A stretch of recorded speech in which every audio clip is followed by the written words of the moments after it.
Thank you everyone for joining us, especially for an afternoon session. Thank you so much for being here.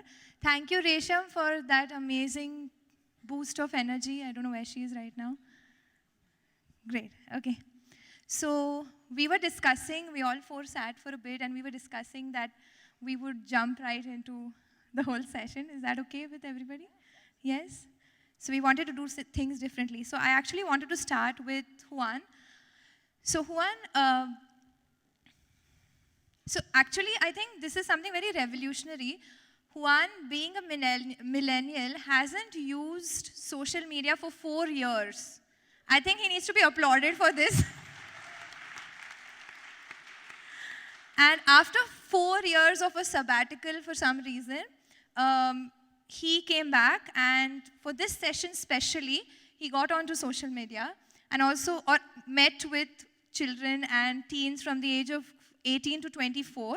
He interviewed about 150 people. Could you share your observations about positive impressions?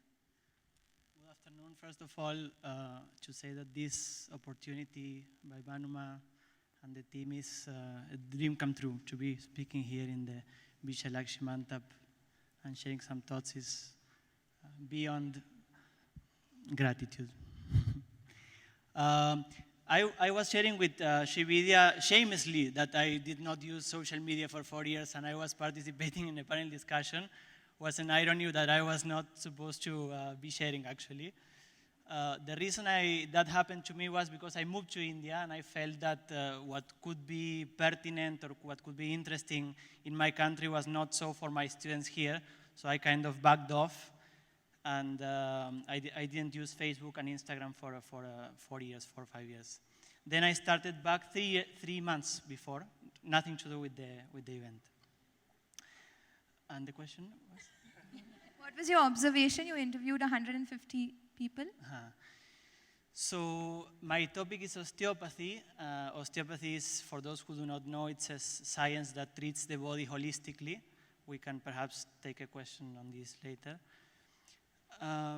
And I was requested by the conference to speak on how the social media was playing a role on health on millennials. That was the topic of my address that I was supposed to prepare. And to have some ground, I did this. I gathered all the students from osteopathy, approximately 70 students, as well as another maybe 80 students from BBA and some management courses. And I asked them questions that usually are not over the table. For example, how they will feel, how they felt that social media had an impact on the way they perceive their own bodies. I asked them questions also like, for example, out of a social media session, you scroll down for 20 minutes, 30 minutes, how do you feel afterwards? If you have to put it in 3 words, 3 emotions, which are the outcomes of your social media interaction. And a huge spectrum of things came up. The first realization for me was that students are much more smart than what I was supposing in relation to social media. In other words, their intelligence, their social intelligence incorporates social media much more and much more naturally than what it was for me. And that for me was very impressive. Just 2 anecdotes I will share to kind of touch the topic of the question. Number one is one girl from 19 years old. She's a BSc osteopathy student and a dancer. And she used to dance since maybe 10, she was 11 years old. And she used to post videos for many years on Instagram. She had a collection of around 50 videos of herself dancing in social media. And one fine day when she joined the university, she got a message, a DM from someone, saying that, I think your body is not so fit to dance. Something in those lines. And she was so demoralized that she deleted her account. And from then onwards, she was only using social media passively, only seeing others' accounts. And the batchmates, when she was sharing this, used to say things like, your account was the best account of the university. We used to look forward for you to post a new video. And for one single comment of someone that perhaps woke up with a bad day, this girl was completely demoralized in regards to her passion, her biggest passion, which was dancing. Number 2 is a boy from BBA, a business student, and he's a martial artist also. And he was drilling a round kick to show in Instagram, which is basically you spin on the floor and then you kick. And he was doing this maybe for 10 minutes or so. He was sharing this experience with us. And he started getting nervous because he was not making it, and the person was recording. And he kept trying, and he teared his ligaments on the knee. And he injured himself, and he spent the next 6 months in bed, completely ashamed that he could not show himself a person that his self-esteem was very much linked with his ability as a martial artist. And so he quitted again social media, and he was like completely demoralized. He was still taking rest when I met him last week. So my first takeaway of this experience was that in people from maybe 18, 19, 20, there is still not so much of a social media immunity, which is necessary to cope up with the criticism, because you put something online and people from all backgrounds and from all intentions can comment on that. And this tool that we have in Art of Living, we say don't be the football of others' opinions, which in many cases is easier to say than to really live by that principle. And this was the case with so many of my students. I would say 70-80% of them were only using social media passively to avoid criticism from others. That's some big takeaway from them. Yes, that's so interesting, right? A lot of us, like we see a lot of children these days and also youngsters who are looking only to be validated through social media, right? And the number of likes they get, or the number of comments they have, or the amount of engagement, right? Very true. So Lauren, I wanted to ask you,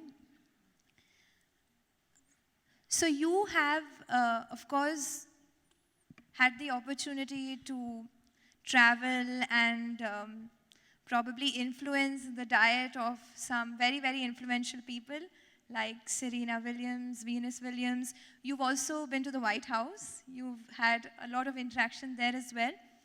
So as a millennial and being part of something so larger than life, to say, how much do you feel is positivity important to keep you sustained in such a lifestyle? First of all, hi everyone, peace and love. I'm so happy to be here. I literally just arrived a few hours ago from Los Angeles, and I'm really grateful to be here with all of you. But I would say that, positivity is one of the main cornerstones to health and wellness. I look at it from a holistic approach. It's not just what you're eating, it's how you're feeling. Meditation, as most of you already know, is such an integral part of health and wellness. I always like to say that Hitler was a vegetarian. Just because you're a vegetarian doesn't mean you are in the best state. So understanding that happiness, for all of you all who have taken the happiness course, that course really helped to save me in so many ways. But also gratitude. Gratitude is one of the most powerful feeling places and vibrational resonances. So I think that staying more in the flow of the holistic approach, that's how I approach all my clients, whether it be Serena and Venus Williams, Stevie Wonder, whoever it is, I look at them as a whole being. Everything isn't for every person. So even with a vegan diet, I can't feed Venus what I feed Serena because they're two different people. So I like to say that everybody is unique, and it's important that we figure out what works best for ourselves. I do a kinesiology test, which is a muscle testing that helps me understand what people are needing from an energetic and vibrational level in order to provide them with all of the loveliness that they deserve. That's really nice. And could you also talk about, we were discussing about the singing bowls? Yes, absolutely. So, a part of my practice, before I even touch anyone's food, I meditate, and that's just foundational with my practice. But as I'm creating, I am conscious of the vibrational frequencies that I have. So sound frequency is so healing, as most of you all know. I do a lot of sound therapy. I have singing bowls, and I play my singing bowls to my food and to my water, to my tea, because what we found, there's a doctor named Dr. Emoto, and doctor scientist, and he did a study on water. And he literally, these 2 glass bottles, he put the words hate on one of the bottles, and he put love, the word love on the other bottle, and put it under a microscope, and you could see that the bottle of water that had hate written on it had a distorted molecular structure, whereas the water that had love written on it, the molecular structure turned into the most beautiful snowflake-like formations. And so, I look at that from many standpoints. Most of the plant kingdom, fruits and vegetables and things like that, contain mostly water, as well as our bodies. So this applies to the fruits and vegetables and teas and juices and everything that we're consuming, but also it applies to our body. And so I think that that's really an important part of feeding ourselves, understanding, yes, we need to eat organic fruits and vegetables and nuts and grains and things like that, but also understanding our power to raise the vibrational frequency even further. Wow, that was very unique, right? Singing bowls while making your food. That's really beautiful. Thank you. So, Drupad, Drupad is really a millennial, because I feel there's so much that so many thousands of people watching this webcast will relate to. Drupad, like we were talking about the fact that nowadays going on the unbeaten path is actually normal. Everybody wants to do something different. Nobody wants to go into mainstream now. Everybody wants to have an alternate career. Not everybody is passionate about going to a job. Like probably 20 years ago, not doing a job was something very rare, but now it's very common, as we were discussing.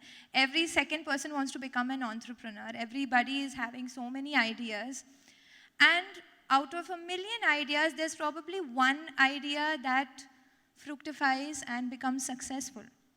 So you've had a wonderful journey of being an entrepreneur from the age of 14. Ladies and gentlemen, that was the first time he started his first venture, I think. And you've had lots of ups and downs. You've also faced failure in the face. Would you like to tell us about it and how you dealt with it? Yeah, sure. So firstly, it's such an honor to be here. I've been coming to the ashram for a number of years, so it's really wonderful to be here and sharing some thoughts on my journey and story. So I guess where to begin? I guess, so you mentioned failure. So in the introduction, she talked a little bit about my current venture, which is a product called Haiku Jam. And Haiku Jam is a really fun social writing game where nearly 1 million people from around the world are writing short poems and stories together, right? So the way the app works is you pick a topic. The topic could be ice cream, ashram, Women's Day, anything really goes. And you write just one line based on that topic, just a couple of words, like 5 words. And then you publish it. And within seconds, someone will collaborate with you, right? It could be a school teacher in South Korea or an artist in San Francisco. So the context of those connections are creativity, thoughts, and emotions, and it's a really beautiful way to connect to people around the world.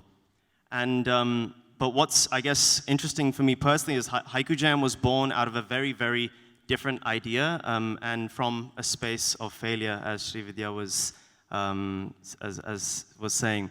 So at the time, I was a university student, and I was building a different company in the energy sector, right? We were building an online system that would automatically switch British homeowners onto the cheapest available electricity and gas deals. sounds a little bit wordy, but anyone who's familiar with, insurance or even choosing like a mobile tariff in India, like Airtel or Jio, you have the power to switch between providers. So in the same way in the UK energy market, that's how it works. You can switch from these 30 plus companies that are offering you deals. And basically the problem is it's a really complicated market. Most people don't understand how energy even works, right? No one knows what a kilowatt hour even means. It's difficult to quantify. So our idea was that we would automatically switch people. So you as a homeowner, you would not even need to worry about switching what you're doing. You would just pay us a direct debit each month, and algorithmically, we'd move you to the cheapest deal whenever your deal expires. So it was a really elegant idea. It would make people's lives easier. It would save the UK around £5 billion a year, which is just wasted on people overpaying for electricity and gas. And long story short, it failed, right? It was really promising. We won a hackathon from Google. We raised some investor money very quickly. I wrote a letter to my dean saying that I'm not going to be returning to university to pursue this, and my mother, being an Indian mother, was terrified because she really wanted me to graduate. And but yeah, we were blocked by the big companies. We were blocked by the regulator. It's a really, really messy industry, and we just couldn't get through all the red tape. So I had to shut down the business, return money back to investors. And being a founder, that's like one of the worst things that can happen. I just did not know what to do with myself. It was my final year. So all my friends, I was studying economics in the UK, in London, and most of my friends were becoming investment bankers, and they had a lot of clarity and were moving forward with their lives, and I felt like I'd gone 10 steps backwards. So normally I'm quite, like, I'd say, an energetic and optimistic person, but I was feeling genuinely, like, kind of depressed and low. And my best friend, he didn't like seeing me like that. So he told me, let's go for a cup of tea at one of my favorite places, one of my favorite cafes. And just on a whim, I took out a notebook, and I wrote the first line of a poem, specifically a haiku poem. And haiku, it's essentially a form of poetry that comes from 17th century Japan.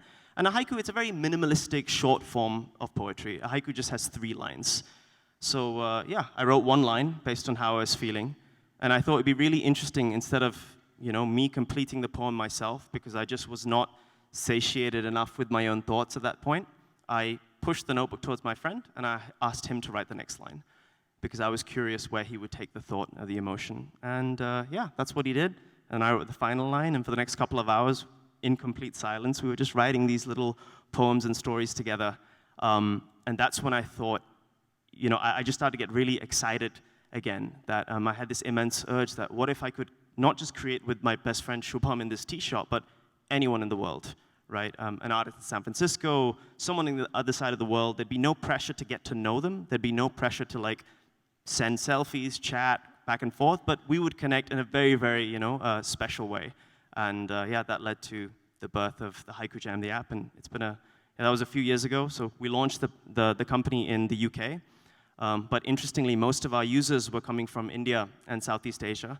So one thing led to another, and we moved across to Mumbai in 2017, nearly hitting 1 million users now. Nearly 90 million lines have been published in the platform, and every second there's like 3 lines published. So thank you.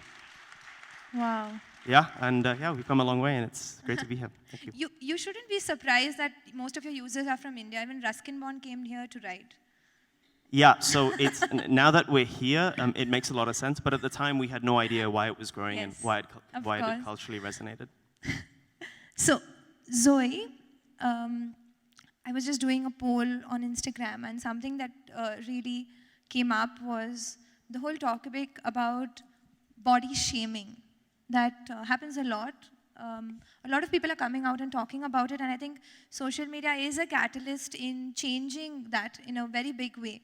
Because I think 10 years ago, it was probably very obvious. People used to do a lot of anonymous body shaming, and people were very concerned about their body image, and you do a lot of strength training, right? What do you see as the trend in the world today? And it would be great if you can make us also check our strength in some way. All right, thank you. I'm Zoe, and thank you so much for having me here today. It's definitely, for me, out of my comfort zone. I'm not used to speaking in front of people. I'm actually used to shouting at people in an exercise class where they actually can't reply and they can't say anything back to me. So it's a real safety zone for me, and this is really not. So again, thank you for having me here. I'm also wearing this heart rate monitor, and I can't even tell you how high my heart rate is right now, and I'm just sitting. So, it's incredible. It was 50 at one point, and now it's 109, just so you know. Anyway, I think, so Instagram is probably the only platform that I use. I'm not such a big follower on Facebook or the other platforms that exist.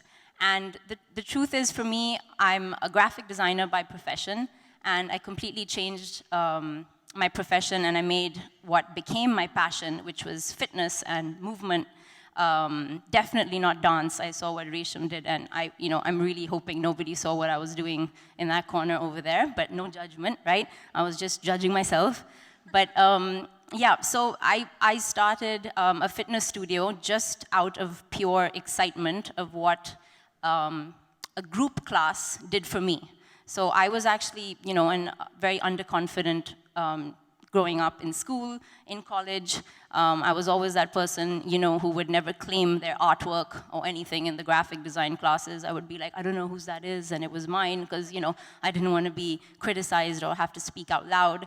But anyway, I, was also an overweight child, which I think is, and growing through college. So I think fitness, like for most people, probably starts with, joining a gym regularly because, you want to lose some weight. And I think that's probably exactly where it started for me. But I happened to walk in to a group fitness class of the most incredible Indian ladies, okay? All, I think they were definitely in their 50s. This was about 5 or 6 years ago. And the energy in that room, okay, of 25 ladies was just, I could not believe it. And I felt so useless. I just thought this was just incredible. They were able to, jump around at that age. They were, and this is not dancing. This was actually like they were doing squats, and they were doing lunges, and then they were doing push-ups, which, by the way, you had asked me to warm up everybody. I would love to make you all do something torturous, but I'm going to do something simple with you in a minute. But yeah, so just seeing these ladies just made me feel, just so, I think similar to how I was feeling, where you think that people are looking at you, but the truth is you're just kind of looking at yourself. And I was able to just let go, and I was like, you know what, I want to create this space. I want to be able to own a space like this, and I want people to come and feel exactly the same way. And that's what I did. I was not certified as a trainer or into nutrition or lifestyle, nothing at all. I just decided, I found a friend, and I was like, you know what, let's just make a space. And we did it. And it was 5.5 years ago, so I have about 300 members now at the studio, about 85 to 90% women of all ages. And just last year, I started an online training program as well for women, which is amazing. And I have about 250 women online. And it's, so coming back to the social media, and I think the whole reason of, your body, etc., that most people end up getting to a gym for is definitely to lose weight. I mean, like, honestly, in this room, how many people's resolution probably in January was to shed a little bit of weight? Let's be honest. And if you're not putting your hand up, then you're just playing one of those things where you don't want to be pointed at in case I do something to you. I'm not going to do anything. But the truth is, I'm sure it crosses your mind, if not this year, last year, a year before, whenever it might be. So I think what happens is we go in there maybe for a reason of losing weight and trying to sort of fix our appearances. But what happened for me is I realized that my body could do things that I could never imagine that it could do. And that gave me confidence. And I think for me, growing up, confidence is what I lacked. So when I found that I could do something that gave me that confidence, I think it changed the whole perspective. And that's really what I try and do with all of my members online, in person, or at the studio, is to try and make them do things that they thought impossible. And I think that's, if you can make your body at least try and attempt things, I think, and if you put your mind to it, which is what I try and base all my programs on, is sort of getting into your willpower and sort of targeting, your inner strength, so that believing that you can actually do something, which I think is what a lot of the topics have, sort of been spoken about by everybody here, that I think your inner strength and, being positive about being able to do something actually began to make me realize that if I could perform and I can make other people perform to do things, they're going to feel better about themselves, and it won't be about just their body or how they look, but it'll be about how they feel. And I think people really remember how they feel over anything else. So that was what and that's what my programs, etc., and my classes, apart from the big bully that I've become, and I definitely have a lot of people who hide from me when I see them in public spaces, but luckily you guys don't know me that much yet, so you're not hiding. But yeah, so I think, body image, it's a tough one, because Instagram, and at least in the field I'm in, is so much to do with how you look. And I'm guilty of it every day, I have to say. I might go through my Instagram, and sometimes, you end up feeling not great about yourself, and you feel like, maybe you haven't done enough, or how does that person look how they do? But, when you suddenly realize and divert your attention to maybe a skill you might have learned, you realize that it's a bigger purpose, and if you can push yourself to sort of achieve small steps every day, the way you look doesn't really matter if you can perform and you feel good about what you did. And I think it's a battle. It still is a battle. I think most people still do it for vanity. And I think I deal with a lot of young girls, especially, who really feel like they need to look a certain way. And it is an ongoing problem for sure. But I think the best thing about Instagram and social media for me is how I've been able to interact with people from just across the world doing similar things as me, or working with similar people as me. And I can't believe that it allows you to speak to people who, you usually are so used to seeing really famous, like, celebrities, or, people on TV, or, they're just people that you would never really sort of mingle with. And then you suddenly see people on sort of Instagram, and then suddenly you see them in real, and you're like, I feel like I know everything about you already. And it's amazing, because that also has its pros, because it makes you feel like you're part of a community. And I think that is, again, something I touch wood being able to do with my program, is to create a community of women who are kind of doing the same workout programs, and talking about the same ways of eating, and healthy choices in life, both lifestyle and work, and everything together. So it's for me, I think Instagram has been a positive. It definitely does have its negatives, but I try every day to try and reach out to people in a different way that doesn't necessarily think that fitness is to do with how you look, but it's to do with how you feel. And yeah, so that's me. Wow, that was really nice. So do you want to check how strong we are? Well, I think maybe because Everybody's moving their chair back now. I also did check out how much everyone was eating, by the way, at lunch. So, and me feeling the same way, I feel like I had about 3 helpings. So, so maybe we can just do a simple squat. How's that? Yeah? Simple squat, but I'm gonna add a little bit to it. So you're gonna have to bear with me. If you have any kind of knee issues or anything exciting in your legs, then you can choose not to do it. But if you're just doing it because you're lazy, well, that inner strength needs to come out now, right? So are we ready? Okay, so what we're going to do is we're just going to stand up right where your chair is. Please don't miss your chair, because your chair is your target, okay? So don't stand too far away from the chair. So all we're going to do is we're going to go down towards the chair. We're going to sit on the chair, and we're going to do it on my count, right? So if I take a couple of seconds to go down, when I say 1, we're going to sit. If I take 10 seconds to get down to my chair, you're going to follow me. If I take 20 seconds, you're going to take 20 seconds. If I take a whole minute, you're going to take a whole minute before you actually sit. Yeah? Sure? Do you want to shake your ankles out just a little bit? I'm really happy to see that everybody's standing up. This looks good. Okay. So we're just going to do a simple squat. So we're going to push our hips back all the way. You're going to sit down onto the chair, and then you're going to stand up. Simple, right? Really simple. Functional movement. Okay, let's do it again. Down. Yeah, that's it. Simple. Squatting. Everyone's squatting. Great. Keep pushing your hips back down. Good. 2 more. Good. Push your hips back. Sit down. 1 more. 1 more. Good. All right, now we're going to take 10 seconds to go back down. Are we ready? Counting? I don't cheat, okay? 10, 9, 8, 7, 6, 5, 5, 5, 5, 4, 4, 3, 3, 2, 1. Awesome. Great. Wait, we're not done yet. Now you have to stand up in the same way, right? Okay, this time we're going to take 15 seconds to stand up. Yeah? Ready? Yeah? All right, let's go.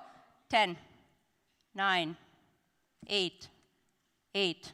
I didn't say anything. 7, 6, 5, 4, 3, 2, 1. You have 5 seconds more.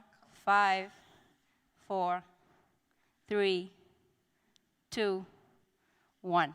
Awesome. Good. So you just want to do that every day and add on 10 seconds. Yeah? So eventually it takes you 3 minutes to get down there. How's that? Should we try one now? Thank No? you, Zoe. All right, guys. Let's Thank clap you. for Zoe. All right. Big hint. Let's clap. Let's clap. Sit, sit. So strength. Strength is a key.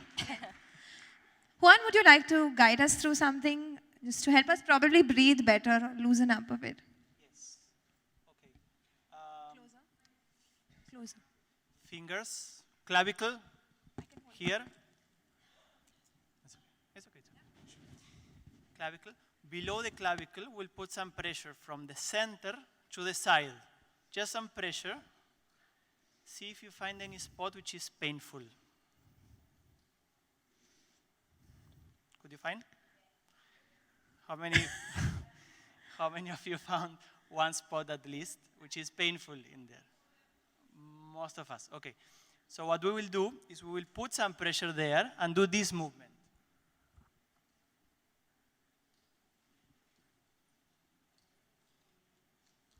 We're rotating the shoulder, right? One? Yes, While we are holding the spot? rotating the shoulder like this with some pressure on that spot.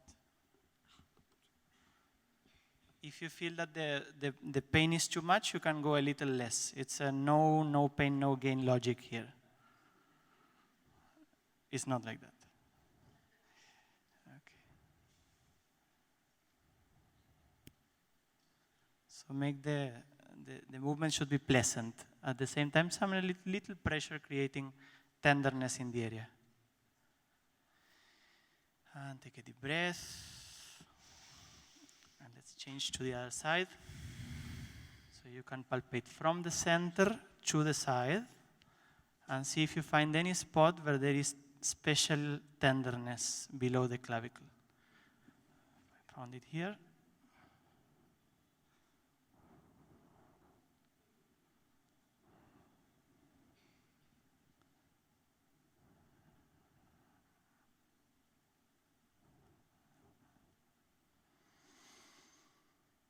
And take a deep breath and relax.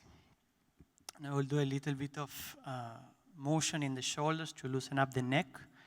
Just do this movement with the shoulders, like this. We can start in a medium pace like this. So the hands are dropped at the side. So you can come at the edge of the seat. So the hands are weighting towards the floor, and we are doing these oscillations in the shoulders. And notice if there is any tension which is holding the shoulders up. Maybe some tensions here in the trapezius are not allowing this movement to happen nicely. You can keep doing it like this. And let's increase the pace.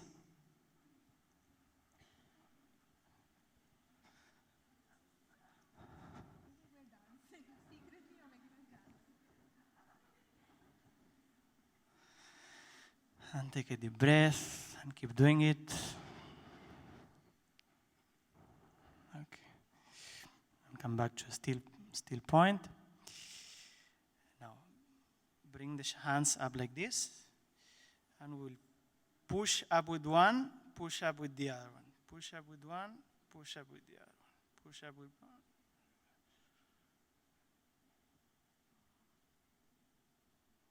So this is opening up the whole upper thorax so we can breathe a little deeper. Cool. And we'll bring the hands like this, down slowly, fingers pointing up. Okay. So this is part one. Part two, we can close the eyes. And we will do very small figure of 8 movements with the nose. A figure of 8 means like an 8 which has been turned 90 degrees. I'll just take 1 minute. So, as if with your nose, you want to draw in an imaginary line in front of you this figure I'm showing with the fingers. Yeah? But small, like this. And this will loosen up the base of the head. So we can pay a little bit of attention at the place where the head meets the neck and do very gentle figure of 8 movements as if we want to draw a figure of 8 with the tip of the nose in front of us.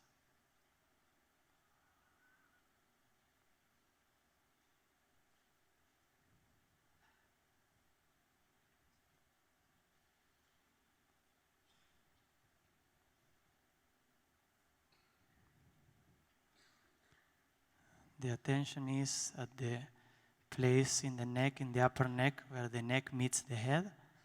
And we are doing continuous figure of 8 movements with the head.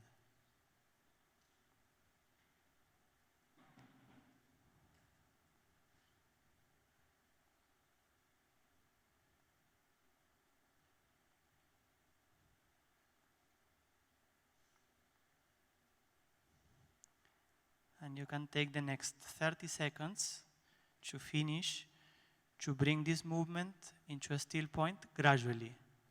As if slowly, slowly the movement is becoming smaller and it becomes quiet in the center after 30 seconds.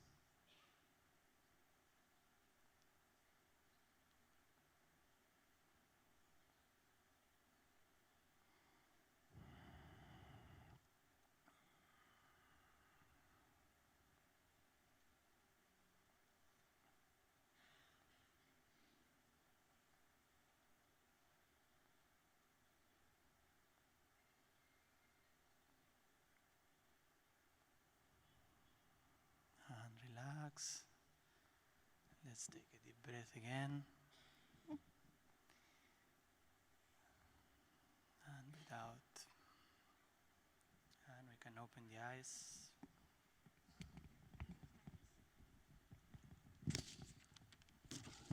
So let's check the breathing. If it became a little more open. Yes. Thank you, Juan. So I just got a note from, yes, we can have, yes. From our web team. This morning for the inaugural session, we had over 100,000 views across 99 countries. We are being joined from a very large family from across the group. So Lauren, since we are here, and I know you think that we're just going to talk about positivity and etc., but we're going to make full use of your expertise. That's why we've truly called you here. So if we're all women and we're always looking for great recipes to make, and we're always looking at healthier diets with a little bit of indulgence. So if there were 3 things that you would recommend as a nutritionist, as somebody who looks so deeply into food, what would it be if you say 3 things that we must remember or we should take care of in our diet?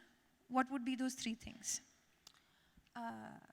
The 3 things that I would suggest is to eat a lot of greens. Greens are going to help to oxygenate the cells, and that's really important. Also, I would say the type of fat that we're eating.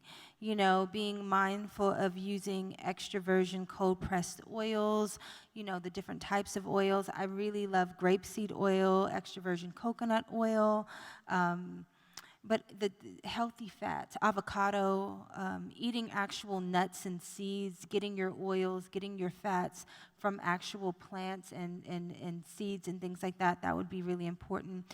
And just overall hydration, drinking enough water. I don't think that I can stress that enough, that we must drink enough water. Yeah, so water, greens, and healthy fats. There, we got a free consultation. Thank you so much. But that's so important. At least these basic things, if we can take care of, do you think we can have better bodies and better minds? Absolutely. I mean, again, I think it's a holistic approach. Greens are like the foundation of everything. So yes, and a great way to get those in, if you don't like to eat them, is juicing them or blending them. I love that. I have a green juice at least twice a day because I just can't eat all of the greens. You can actually juice a pound of greens and it'll be in 1 cup. And you'll be like, oh my God, I feel so amazing. There's no way you're going to eat a pound of greens in one sitting, you know? So yeah, I think that if you do those three things, you're well on your way. Obviously, eating a plant-based diet is important. I've been vegan for 20 years. It's definitely been very helpful to me. So, Thank you. thank you. So, Drupad, another thing that you said, which I found very interesting, was about, we were speaking about how positive impressions are so important, especially in terms of all the data that we are consuming these days. So you were talking about how you're working on artificial intelligence as well in your venture. Could you tell us a little bit about that and why you're even going into this space and how it's going to help us and help you? Yeah, sure. So I think our journey with data science and technologies like artificial intelligence began probably around 1.5 years, 2 years ago now.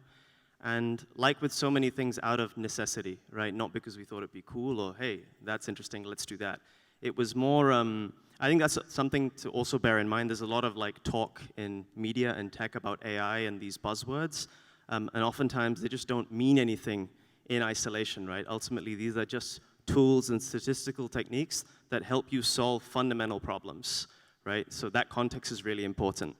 So for us, there were a number of different motivations. One, the app started to grow, right? And if you think about what Haiku Jam is, on the surface it sounds like maybe a cute, nice idea, but it's actually a very, very complex system of human interactions, right? You have people from all around the world writing together in different languages, in different moods, in different, in different psychological states of mind, using different words, a lot of complexity. And we realized that the app was becoming like a Wild West. It was just crazy, right? You could write, within seconds you've jammed with someone, and sometimes it will resonate, sometimes it won't, sometimes it's toxicity, right? That's also a thing that happens at scale. You get a lot of bad actors.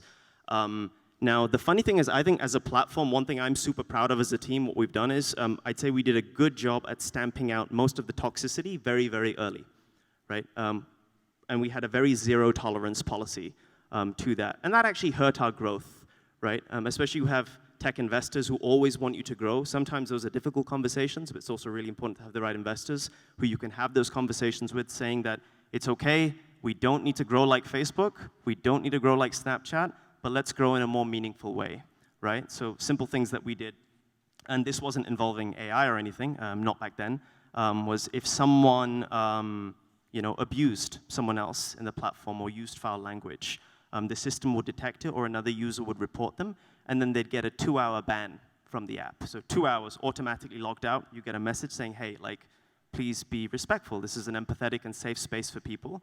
And if you want to do stuff like that, just go somewhere else. There's plenty of places on the internet, right? But this is not a hateful place.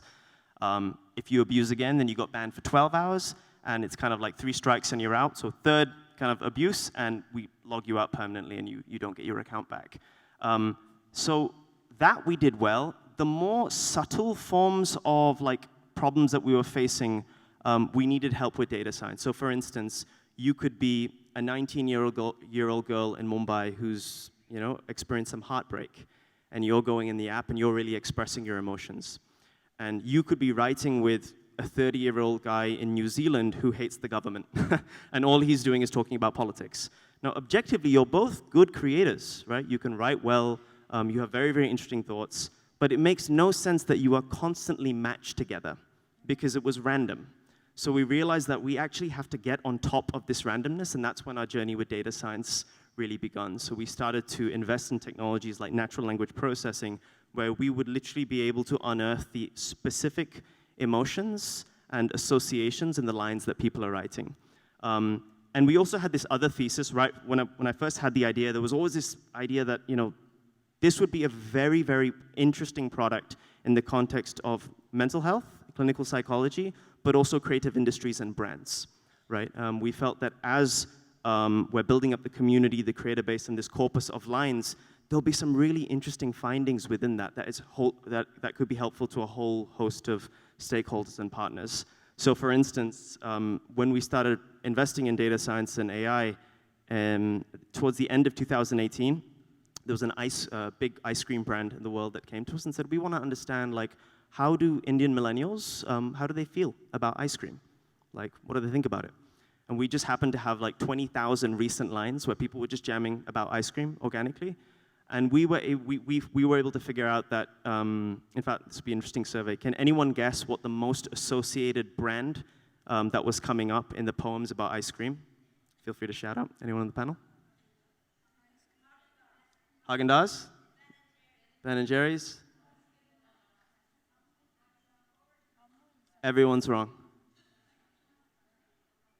Netflix.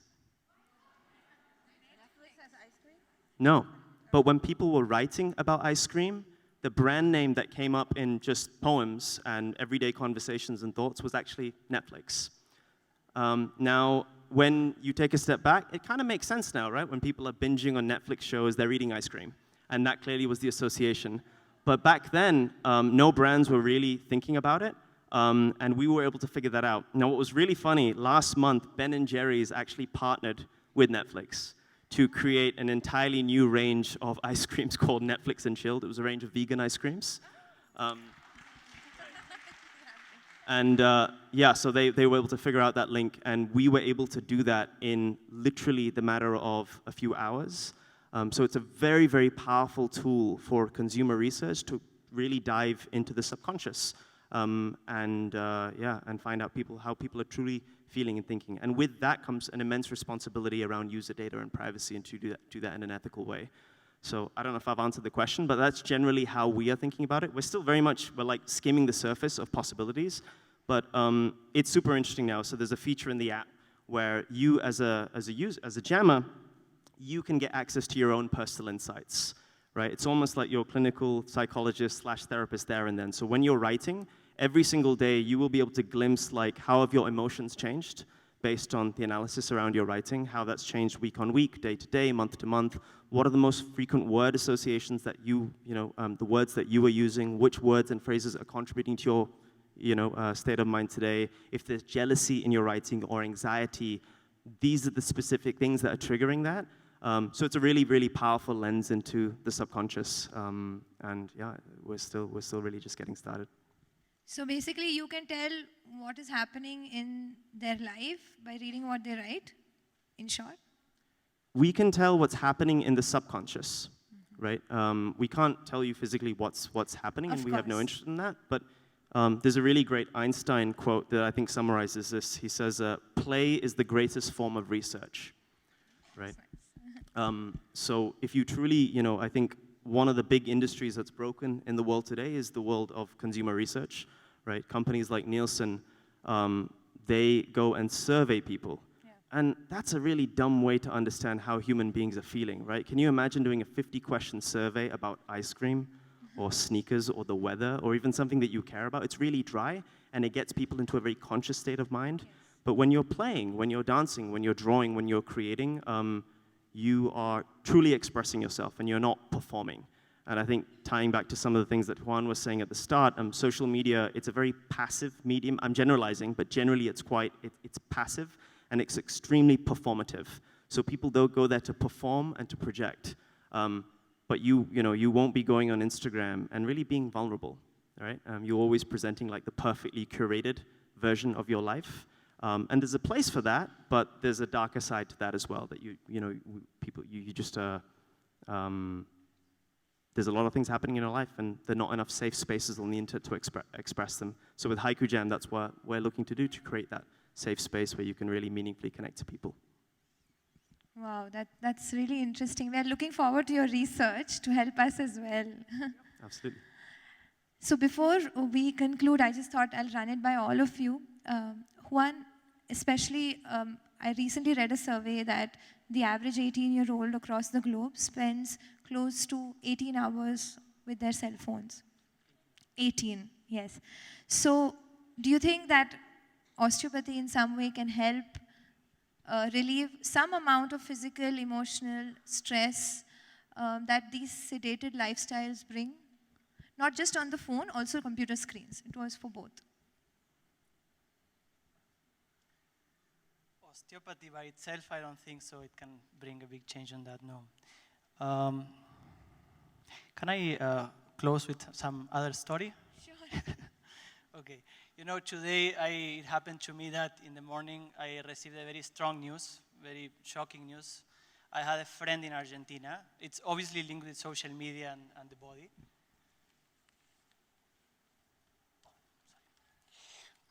I had a friend for 10 years now, maybe more, who is an art of living teacher, and he's a medical doctor and a very, very, very renowned journalist also. And he has been a guiding light for me in the path of spirituality for so many years.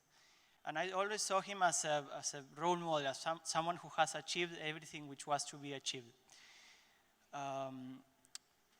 He's a fantastic personality, a very intelligent person with a fantastic sense of humor. And since I came to India, somehow I lost touch with him.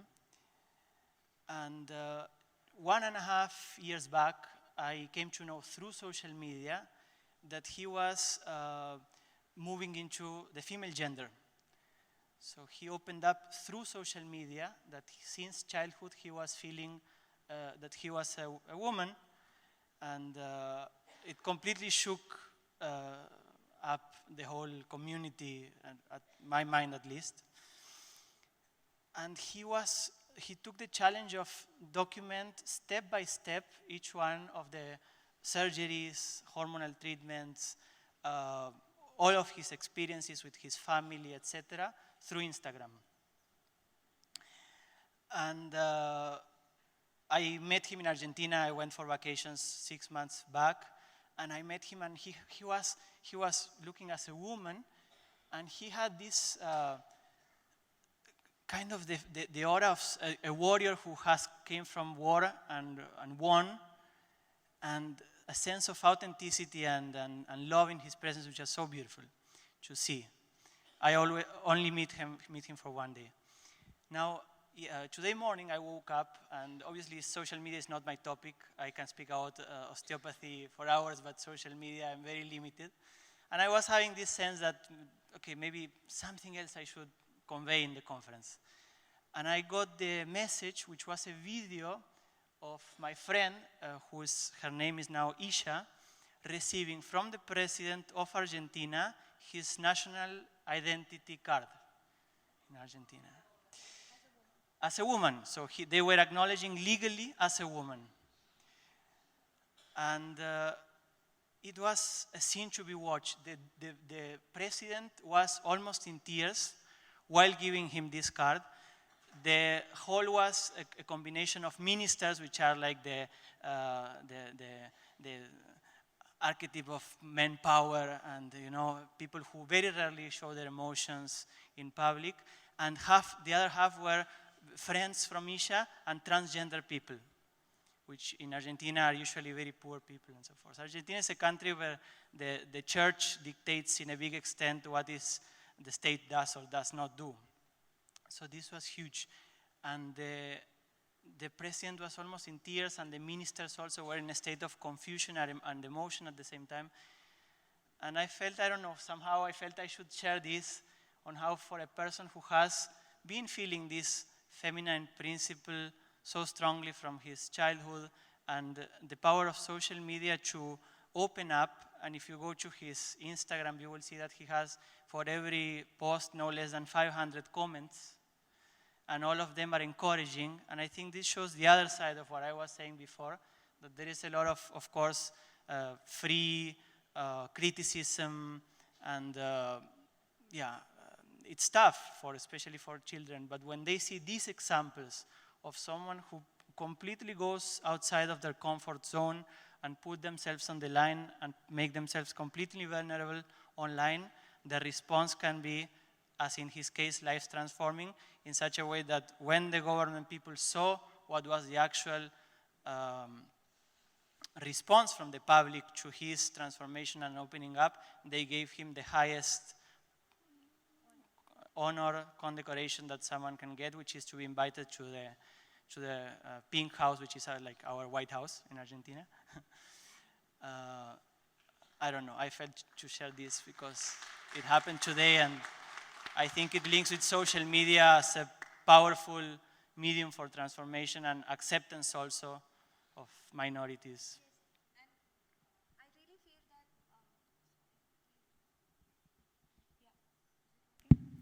Yeah. And also I feel this is so true because the topic today is about positive impressions, and this is creating such a revolution across the whole nation, as you're saying. And acceptance is also so much more on social media these days. So thank you so much, Juan, for sharing that with us. Zoe, any closing remarks?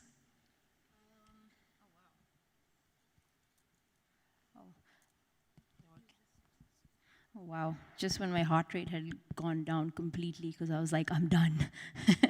I think, you know, I think being the beginning of a new year and a new decade, I think what I'm definitely going to be taking away from this experience is that, firstly, I don't know how to meditate, and I've tried, and I think that I'm going to try and make it a challenge because that's going to be something different for me. And I think I'm always trying to find ways to be stronger, you know, in doing things that maybe I'm uncomfortable at doing. So I think that would be, it's quite amazing that I've met and seen and heard so many people who are doing such incredible things. It really makes me think that I need to do a bit more, maybe than just leap around and torture people back in Delhi, and maybe do something a little differently. It's definitely got my thinking in a different direction, and I'm really, you know, lucky to sort of be here and see and listen to such incredible people. So I'm looking forward to seeing what I can sort of take away with this and actually make something of it, and think about pushing, sort of trying to reach health and fitness for as many people as possible, but maybe with a different light on it. I'm gonna, you know, definitely take away with a lot of thinking to do and possibilities that I can still do. So it's quite exciting. So again, thank you so much for having me. Thank you, Zoe. And also, another thing that I really wanted to share with everybody while Zoe and me spoke before was about the importance of the difference between being healthy and being thin. And that you were saying everybody is realizing now, because when you're healthy, you feel good anyway, right? Yeah, I mean, a lot of women especially, and men actually, surprisingly, they actually do, it is on their mind about, you know, being a certain shape or size.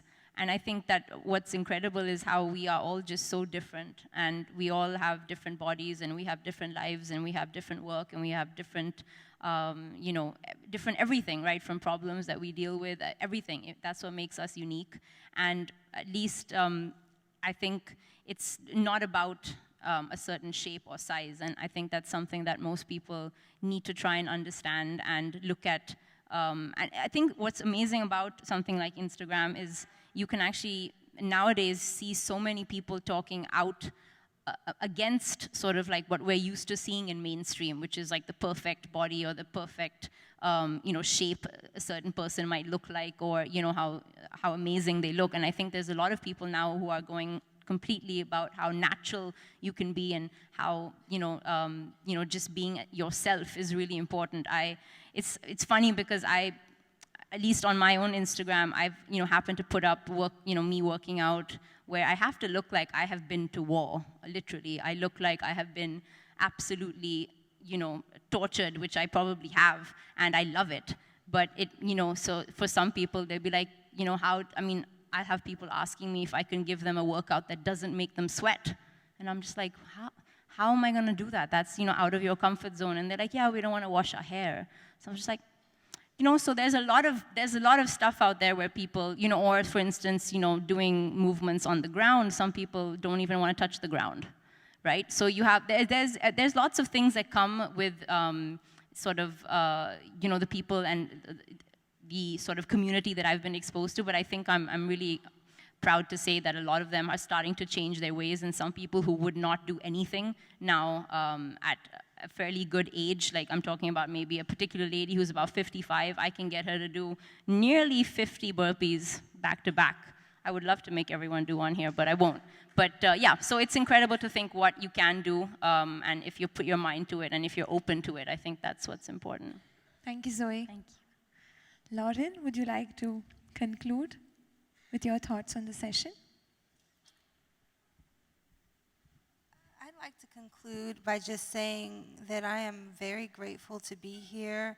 This is my very first time here in India, and to be in such great company just really has made my heart overflow with joy and gratitude. Thank you. Also, because I started my journey in the Art of Living Foundation at 17 years old, and to have it come full circle like this, to be on the stage sharing with you all what has blessed me in my journey, and so many other people that I've helped, that I've had the pleasure and honor of helping, is just incredible. Yeah, so, and to social media, I think that social media can definitely be used in a positive way. If you're looking for great recipes, check out my book, Eat Yourself Sexy, the Goddess Edition. Also on Instagram, I'm Queen of Green. I post a lot of recipes, a lot of not just food recipes, but how to make your own medicine. I think that it's important that we take our health in our own hands and learn about all of the beautiful plants that are growing from our earth that are medicine for us. You know, instead of going to the doctors and looking for prescription over-the-counter drugs, we can look in our backyard and we can see, oh wow, there's dandelion there growing. That's great for my skin, for my hair, for my liver. Beginning to educate ourselves on the things that our Mother Earth has blessed us with, I think would be very beneficial and important for all of us. So again, thank you very much. My name is Lauren Vanderpool, and yeah, hope you all have a beautiful day. I'm so excited to be here. Thank you, Lauren. Thank you. And Drupad? So I think to summarize, I just fundamentally believe that technology should be designed to bring the best out of people, not to harness our worst instincts, right? And I feel I really resonate with what everyone has said on the panel. I think social media is absolutely a force for good. Yuan said something very interesting at the start. He talked about social media immunity, and people struggle with that. And I feel that there's a reason why people struggle with that, because it's not a fair fight, right? You as a person going on social media, you're going as a user, right? Incidentally, there are only two industries in the world that describe people as users. One is the illegal drug industry and social media. And I think that's also like part of the issue here. Like a lot of these companies are designing for addiction, right? And that's because if you look at the fundamental business model of social media, it is all about engagement. And engagement is a really sanitary way of saying addiction, right? If Facebook and all these platforms are reliant on lots and lots of eyeballs, and they monetize your attention against advertising. And I'm not saying there's fundamentally something wrong with that, but like we're living in a world where that has happened at a level of scale that is completely unprecedented. Like these aren't products, these are continents, right? Facebook is a 2 billion person population, right? So I feel now is the time that people just need to take a step back and redesign a lot of this stuff, hence the mission that we are on. We very consciously chose that we do not need to grow in a way that we can't actually control for. Right? Because growth at all costs, it leads to just a lot of like unintended consequences. And I personally feel that from the kind of producer of social media side, we need to rethink a lot of those business models, right? We should not be designing to drug people. We shouldn't be designing for passive consumption. We should be designing for creation and connection. Because I fundamentally believe if you design for empathy, then empathy will flow. And I hope to see a lot more of that in the world. So I feel like, yes, people do have a responsibility to consume like good content and be happy. And I think the key to happiness lies offline, not online. So thank you. It's been great to be here. Thanks. Thank you so much, all of you, for joining us. Thank you for being with us for Positive Impressions for the Millennials. We had a lovely session. Yes. Would you like to ask something? Would you like to do a haiku jam? Okay, yeah, we'll do a very quick one. Yes.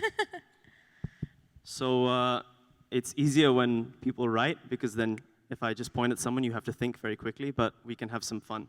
So let me show you how it works. I can start. Will Can I that be give the easy? topic? Yes, please. Valentine's Day. Valentine's Day.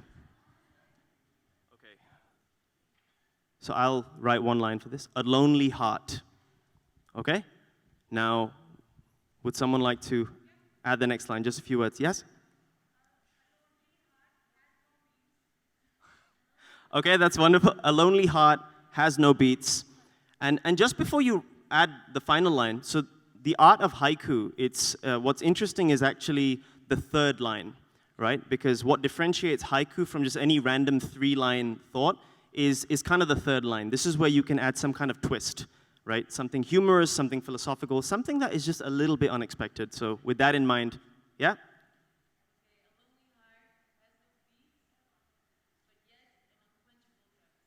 Oh, beautiful. So we have a poem, Valentine's Day, a lonely heart that has no beats, but unquenchable thirst. There we go. Round of applause. Huh?